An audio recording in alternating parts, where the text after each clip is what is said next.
Hi all, I am Marnie Stockman. I'm the Education Solutions Director with PowerSchool. I specifically work with the Performance Matters product, and I'd like to introduce to you today Alex Jaffurs from St. Mary's County. So Alex, if you could tell us a little bit about yourself, your background with St. Mary's County, as well as Performance Matters, that'd be great. Well, thanks, Marnie, for the invite. Good morning, all. I've had a long history with Performance Matters, given my experiences as a teacher and as a math supervisor in two different counties. Now as the Director of Assessment and Accountability in my present county, St. Mary's County Public Schools. So I would say back as long as 2006, I've had, it's like a girlfriend. I've had a very good relationship with my girlfriend, which is Performance Matters, and it really helps me to be able to do my job. Oftentimes with Performance Matters, a lot of the best teachers that I've ever encountered have been doing this sort of data drill down without the use of a tool. And what Performance Matters allowed us to do, the best teachers to do, is to really facilitate that task of getting the data that we would use formatively or summatively and being able to make some good substantive decisions for our kids. And now in charge of the district, I'm able to take that data and look at that more from the 30,000 foot venue, and then I can help make decisions accordingly from the systemic view as opposed to from the classroom view. So you and I met years ago when I was math supervisor as well, and we are in a very different world now around how we're using the data. So like right out of the gate, how is St. Mary's County doing with remote learning in general, not just Performance Matters? Well, we've had an interesting take on things. I believe one of the, we've had third-party vendors that have very robust products. And what we've done is we were worried about the inconsistency and the inequity across the county, whether it's device deployment or just sort of access to individuals that can sort of deliver content. So we took third-party vendor content and we were able to sort of construct consistent 20-hour courses for everything that we would offer, really from K all the way up through 12th grade for the most part. And we were able to deliver that content in a remote learning atmosphere. If people couldn't access the online product, then what we were able to do was provide print copies for students. But that was about 10% of our population. So I would say 90% of our population is accessing this online learning. And I was curious, which I didn't tell you I was going to ask this question, so sorry about that right out of the gate. So you and I live across the same body of water and are rural. It would be a faster swim if I were a faster swimmer than it is a car ride. So 90% being able to access online is not bad. Have you had some internet Wi-Fi challenges, having to put buses out there, that type of thing? Yeah, very good question, Marnie. We've been getting beaten up a little bit locally by our county commissioners and by our state representatives. They asked us why we waited so long to deploy our distance learning. We started after our spring break, so we had about 3 weeks to ramp up. So we found out that the problem was twofold. It wasn't just devices, students having access to devices or households. It was actually, as you said, it was the portability, having access to the internet and Wi-Fi in the rural county that we live in. Everybody talks about the infrastructure issues. We clearly felt that in this day and age, without the sort of access that we're sort of used to learning from, which is that Wi-Fi capability. And we found out that a lot of our people, a good 10% of our population does not have access to Wi-Fi. Gotcha. So you had the paper pencil options for them, which is good. It's sort of interesting. I worked remotely with PowerSchool for a long time, so I also would take meetings other places. And the district I live in actually called me and said, like, where can you meet in your area? Because I really do live in the middle of nowhere. So they knew where to park a bus with Wi-Fi. I said, well, the fire hall has it, but the school doesn't. And so it is interesting, yeah, how different school systems are handling that. So how is Performance Matters playing a role in this new world we're living in? Well, Performance Matters always plays a role for us in St. Mary's County. What we were able to use, we had 3/4 of our, before we went out in March, we had a big countywide data unpack where we used 3/4 of the formative data that we had from our, let's say roughly three assessments that we administer to our kids. And we made predictions for park data and park performance, which is now MCAP. So we were able to use sort of just doing simple regression analysis. I was able to take all the assessment inputs and be able to extrapolate to a very robust and very highly predictable model of performance if we were going to sit for testing in the spring. But as you know, that didn't happen, so it sort of changed course. The school still had that predictive data, and they were able to use that data to help sort of complement the learning right now remotely. So as I said, we built these 20 hours worth of courses, and what teachers did was they're still able to work with their students and be able to communicate with students through email, and they're able to take the sort of standards that had not been performing heretofore based on the data that I provided at the countywide, and they're able to sort of supplement the learning that kids should be doing in marking period 4. And we're hoping that as the system sort of runs in place, for lack of a better word, we really think this is a huge opportunity to take those learning deficiencies and those gaps and really being able to help those students, whether it's a special ed student, whether it's students behind grade level, to really get caught up to speed and take advantage of this time before we begin, hopefully in earnest in the fall. So it's interesting because there really are some more opportunities now for more personalized learning, right? Because you're having to use all the data differently. So I love that you had done the regression analysis. That's actually what my dissertation is on, is local benchmarks towards state assessments. So I agree, they're good predictors. So in missing the state assessments this year, you actually have some really good data that you've already done the math on to show that that'll be really effective. So what would you typically have done at the end of the year Performance Matters wise? Did you have local benchmarks that you would run, and how's that changing this year? Yeah, because we have this in Maryland, we have a 2% rule where we can't go over top the 2%.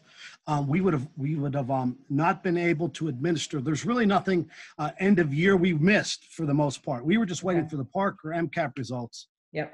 What we would do at the beginning of next year, though, is we would look at comparatively, like we have end of year assessments that we give at the beginning of next year for the past grade level that we just completed. And we would sort of juxtapose those results with MCAP performance. And we were prepared, and you probably know this, Marnie, we were prepared not to have any results until January of 2021 from MCAP based on the new platform. So there were already a lot of things that we had in place, and we were ready to unveil in the fall, regardless of the situation of the pandemic. So that is interesting because of the timing of the new assessment. You were to have had this gap regardless. So it does give you some opportunities. Did I hear on the call the other day that, did you say that Maryland's having a diagnostic assessment in the fall to kind of help fill some of those gaps too? Yeah, that's what I've heard is Maryland's going to supposedly for all grades 3 to 8, they want to vet their items. They don't say that out loud. The idea is that they want to vet their items through a willing participant, which would be all the LEAs. And they're talking about having a 2-day turnaround in the results, drilled down to the standard level that they want to put on their new testing platform. So that's what on the last LAC call for accountability coordinators, that's what we heard.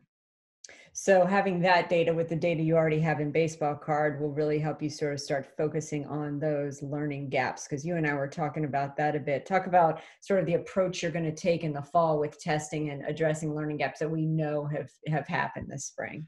Yeah, what's interesting is one of the things we've done historically over the last couple of years that I've been in my seat is we've looked at the performance of our standards. We used to call it ranking by benchmark in our old Performance Matters days. We now drill down to the standard level. And again, we're looking at data in a context of big to small. We always look at big to small. We look at the big data points, and we drill all the way down to the student. And what in between, we have the system, we have the school, the content, the classroom, and then the student. So if we're seeing trends mathematically or ELA wise, we're going to make those changes accordingly based on these longitudinal historical performance trends in our standards, drill down to the standards. So I guess to answer your question is, I have longitudinal data performance standards on our items that we've kept in our Performance Matters repository. I'm going to sort of juxtapose those results from years past, traditionally, with what we have this past year, and if there's any deficiencies, because for the most part, as you know, we really haven't changed the items. We've just tweaked the items. And again, another thing that I love about the Performance Matters website and repository is the idea of the test statistics that I worked with Dr. Dave Nelson. Yeah. He's helped me see how to utilize those capabilities to sort of vet items to see if they're good or bad. And generally speaking, we'll throw out one or two a year, but for the most part, the data trends are the data trends, and we don't see a lot of big inconsistencies in these standards as we unpack and export that to a spreadsheet. But if we did see that discrepancy at that point, that's what we would really sort of get down to the granular level and start to attack those from a curriculum perspective. So when you were talking about sort of the big data, medium data, small data across system too, right? So you have the big data, but you also have at the high level. I assume the scoreboard is the district level, right? Across subgroups, see how all of your populations are doing, look for learning gaps with the specific achievement gaps in there, all the way down to some teacher specific reports. Do you have sort of a hit list of everybody's favorite at the different levels? We do. And I tell you what I love about Scoreboard is what we've started to incorporate this past year. And it's taken 2 years. It's been a big lift as we do a data report card for each school on a monthly basis. So on the one side, we have all what we call our behavioral data. We call it we have the behavioral data on the one side, and we have our student achievement data on the other. And what we use is we use Performance Matters for all those mechanisms. And we also use the eSchool, our SIS, to be able to unpack. When I say behavioral, we have, we have to be cognizant of disproportionality and discipline and absenteeism. So we really look at, I think it's the ABCs. It's the attendance, the behavior, and the course grades on the one side. And on the flip side of that is our formative data points, which is now where we use Scoreboard. And I've given every school, it's an awful lot of work, but I've given every school their monthly report card, and they can see how they perform vice every other school with 4 main disaggregated groups. We have the all group, we have the students with disabilities group, we have the African American group, and we have the economically disadvantaged group. And with Scoreboard, it's an easy export for me to look at that data by school. We have 26 schools in our LEA. What I do is I take that and put that on each individual board. And I'll show you, coincidentally, it would look like this. It's like a big 11 by 17 sheet. And everybody gets one of these sheets and they can unpack the data. And we use for everything, whether it's DIBELS data, or assessments that we unpack and create on our own. So each grade level, you have specific measures that you use to report on monthly. Is it based on their school improvement plan, or is that more of a district-wide, like master plan data that you look at for that, or combo platter maybe? It's definitely the latter, Marnie. Okay. We would only include statistics and data that every school is actually taking tests on. So they can do a lot of the things with the interim, but we do the big benchmarks unpack. And for anybody listening that's not familiar with the Performance Matters platform, Scoreboard just aggregates the data by district, by school, by teacher on whatever assessments you're pulling, and then it automatically disaggregates it by the subgroup populations, where clearly you all have a laser focus on where you have found achievement gaps in the past, but it'll pull any of the typical AYP subgroups or other filters that you may use. I think that's a fantastic use of it and really laser focused. So the building level administrators then get that data from you. Is that their primary use of the data? Exactly right, Marnie. So as we started the call, every staff member has sort of a differentiated expectation of job responsibilities. So I give that data to the principals. The principals then give that to their resource teachers and their assistant principals, who then use different reports in Performance Matters. So they'll take that big report and Scoreboard, and then they'll get into the student item analysis. They'll then break down by different reports. It could get down to the student detail report, which breaks it all the way down to the student individual. And again, that's something we use when we have a 504 meeting or an IEP meeting. That's the first link that we advise our teachers to get to is even a parent conference. You want to bring that screen up for the teacher's edification so they can speak to that. And I know that when I have honorary parents that constantly call and they're asking about X, Y, or Z, I immediately go right to the student detail, and it calms everybody down because, data doesn't lie. People do. And they can't argue when they see that data in front of them. They can't argue with that.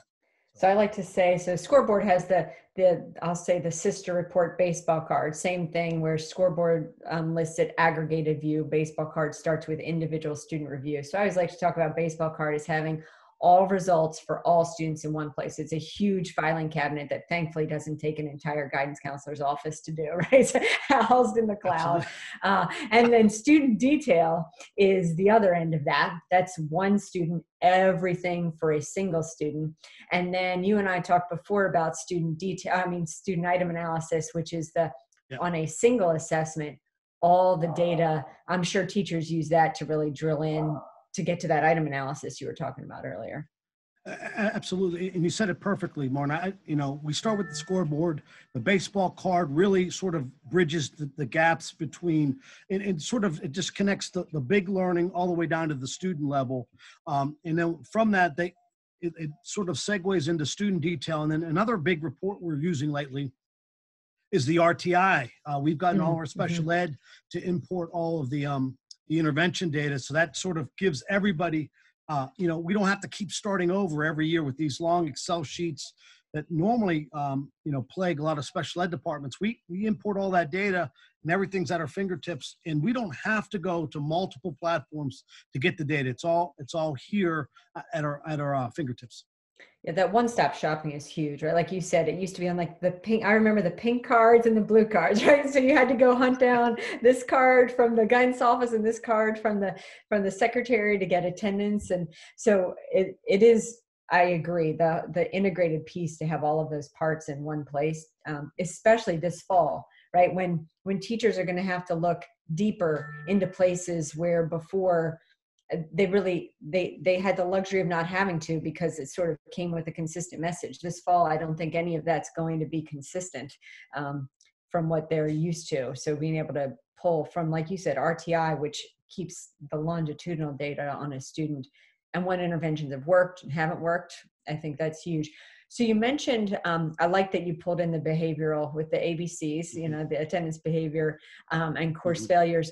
Have you done is St. Mary's doing anything specific around other social emotional learning measures that you're collecting data points on, or is that more sort of teacher working individually with students to check in and see how they're handling all of this? That's a really good question. We've had to work on the permissions on the back end. So when we talk about interventions, there's two types. We have the academic intervention. So any student that has a tier 2 or tier 3 intervention, that data is mandated and expected to be put in the Performance Matters platform. If a student's on a behavioral tier 2 or tier 3 intervention, we're a little bit more flexible with how we record that data, because we have a lot of people, like if we do a check-in and check-out, like you said, which is normally a tier 2 intervention, there are different teachers and staff have access to that student, but we're sort of reluctant to turn that on for those for all students because of FERPA. So we have to be mindful of how we're sort of collecting that data. But I have heard around the way that and Steve Pector has alerted me to a Kickboard. I heard that was on the other day, and I'm really excited about getting more information about Kickboard. Yeah, he and I were talking about it too, because it gives teachers a formative check on students, things from kindness, right? Like you have the ability to say in group work, right? I'm seeing these positive behaviors, in addition to, of course, like off task, had a troubled day, right? Was maybe yelled out in class, that type of thing. So it's really interesting because it gives you the full picture, again, positive to negative. So it's not just a negative points type of thing. It's the ability to say like, oh, I've seen supportive friendships, that type of thing, to give that whole child picture. So yeah, I think it's interesting to have all of those data pieces and to be able to put them in one place. I think is really important for the teachers, especially this year.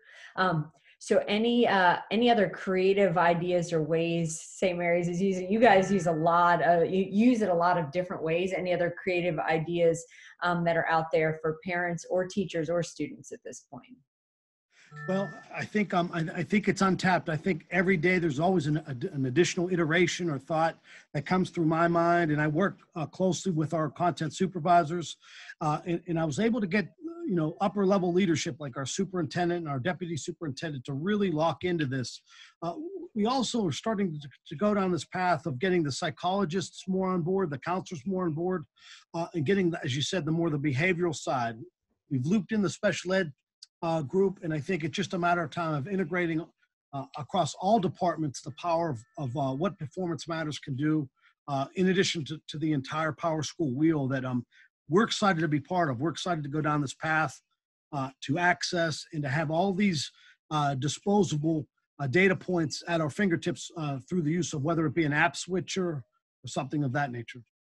So you've kind of talked about it in different ways. The impact all of this has is really ease of use to get the data at the fingertips of the teacher to make an impact on students. Would you say that that's is the power in the data? Is the power in the speed of the data? Do you have any thoughts around that?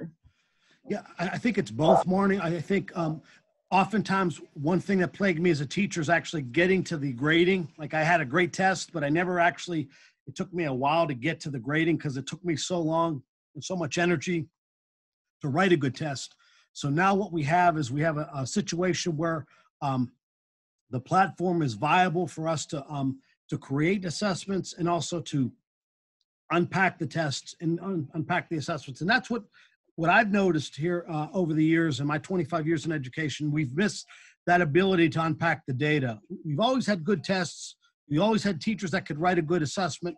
But what we do with the data has always sort of been that sort of holy grail. It's sort of a lost art. And the best teachers, in my opinion, were the ones that were not able to write a good test, but then to review that test in a very timely manner and unpack the results to drive their future instruction. My dog had something to say, apparently, so I muted for a second there. So it's sort of that data-rich, information poor, right? You've been collecting the data with good assessments to be able to have it, again, Scoreboard, which gives you instant aggregated results. There's the comparative results and the comparison chart where you can see outliers quickly. I think to have all of that visual data in one place, especially from all disparate, what used to be disparate systems where you'd have to go hunt down the RTI information versus attendance, behavior, course failures. So I think that's really key to making an impact on students is the rate at which you can drive instructional decision-making, be it from the whole group level or, as you mentioned earlier, right, like real personalized learning that you can get right now because teachers are really having to say, we know we've covered these standards for 3/4 of the year. This is what we know we need to focus on. And, how's Alex doing on this? How's Marnie doing on that? For sure. Yeah, one of the things, Marnie, that I think that we are definitely going to take full advantage of in the fall of 2020 is this idea that you can really get a good idea of your students without even seeing them. And I think that that's something that I've been working on behind the scenes for the last 2 years. Just like sometimes it takes teachers a good 1/4 of the year to even know their students' names. Sure. What we're trying to do is trying to hyper accelerate this idea that data can really tell a story about a student, both behaviorally and also academically.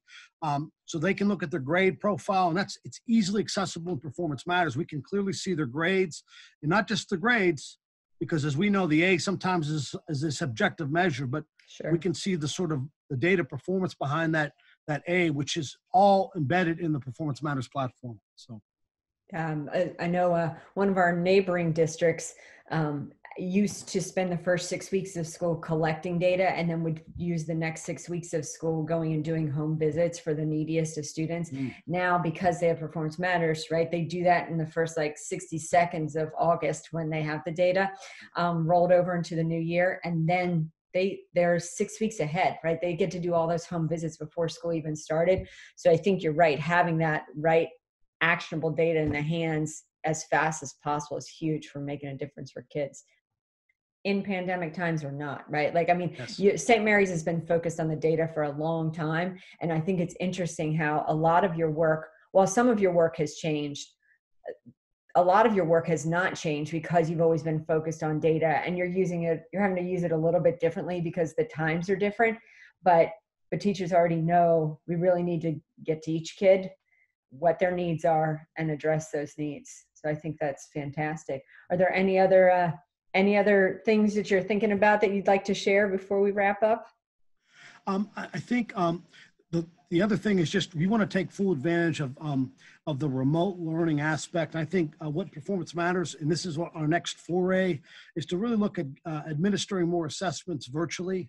I think that's something that if we have an extended lockout and pandemic into the fall, we're definitely going to start to go down this foray, especially in the summer when we have placement tests or new students that come to our district that we don't have any performance data on. We want them to take a test that's sort of online and virtual, and we'll have the results instantaneously, and then we can make a good decision about placements for the fall. Sure. Great. Well, thank you. I really appreciate you chatting with me today. It is a whole new world, and I know everybody's busy in a different kind of way, so I really appreciate it. It's always been my pleasure, Marnie. Thanks for inviting me, and if I can do anything in the future, let me know. Perfect. Thank you so much. Yep.